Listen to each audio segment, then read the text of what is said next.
no exemplo de Isaac e de Ismael, é esse o ponto. No segundo ponto, que ele vai mostrar que houve também ali uma geração sobrenatural e que isso é um ponto alegórico profético que há de ser usado no futuro, porque ele continua o argumento e o raciocínio quando ele diz, e não somente ela, se referindo a Sara, né? Ele diz que Deus deu uma palavra para Sara e que isso era profético e tinha uma representatividade para o tempo presente. Aí ele diz, e não somente Sara, também Rebeca recebeu uma palavra de Deus.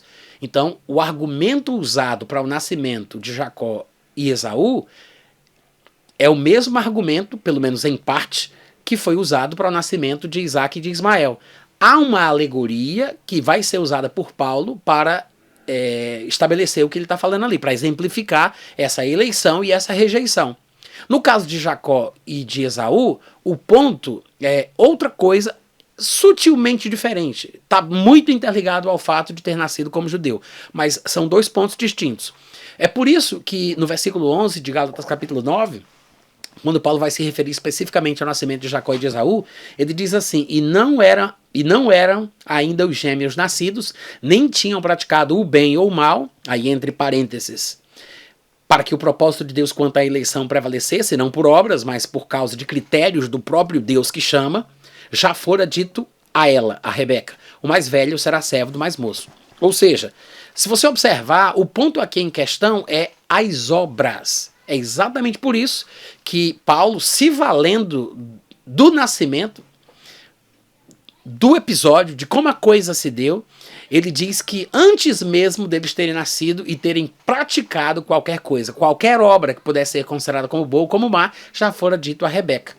Deus não estava ali estabelecendo o destino eterno dos gêmeos, dizendo que Jacó iria para o céu e que Esaú iria para o inferno, como os calvinistas, agostinianos ou maniqueístas e outras religiões deterministas costumariam dizer, porque nós sabemos que Esaú, por exemplo, muito provavelmente ele não foi para o inferno, a gente falou sobre isso na aula passada, a mudança de comportamento que ele teve ao longo da vida, como ele perdoou Jacó, como ele se tornou mais humano a despeito dos seus erros, inclusive nós interpretamos corretamente aqui o texto de Hebreus que menciona as lágrimas de Esaú quando ele procurava arrependimento e mesmo assim ele não alcançou, não estava falando sobre um arrependimento que ele queria sentir, mas sobre o arrependimento do pai, ele procurava que o seu pai mudasse de ideia, mudasse de sentimento em relação à bênção proferida para o seu irmão Jacó. Esaú pedindo com lágrimas a seu pai que o abençoasse novamente, Jacó não se arrependeu, não mudou de ideia, não mudou de pensamento e persistiu em dizer que não iria abençoar Esaú, porque já tinha feito isso quando abençoou Jacó. Então, o arrependimento mencionado ali não é que Esaú não conseguiu uma posição, um estado, uma condição espiritual de arrependimento, mesmo que tenha buscado com lágrimas. Não é isso que o texto realmente quer dizer. Inclusive, você tem até versões em português que trazem mais clareza nessa passagem.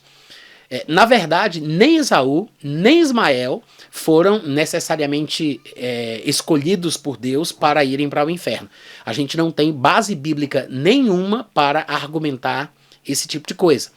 Nós não vemos isso no Antigo Testamento ou no Novo Testamento, dizendo que Ismael tenha sido escolhido ou criado por Deus para ser lançado no inferno. Muito pelo contrário. Nós vemos Deus aparecendo antes mesmo do nascimento de Ismael, dando à sua mãe o nome que ela deve colocar nele.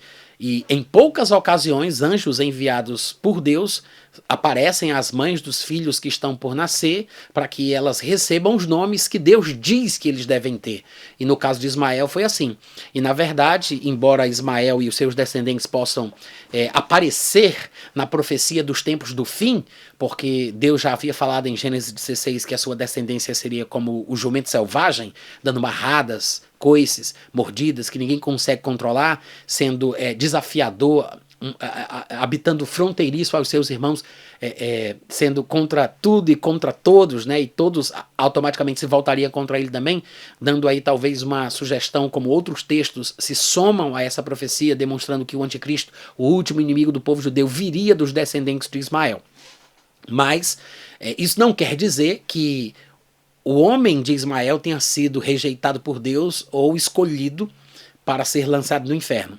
Da mesma forma, Esaú. E quando nós lemos aqui no texto, nós já falamos sobre isso na aula passada, não vamos repetir, Não vamos entrar nos detalhes, mas quando ele menciona aqui a passagem, ele está falando sobre as nações de Israel e de Esaú, embora implicações individuais também estejam presentes no texto.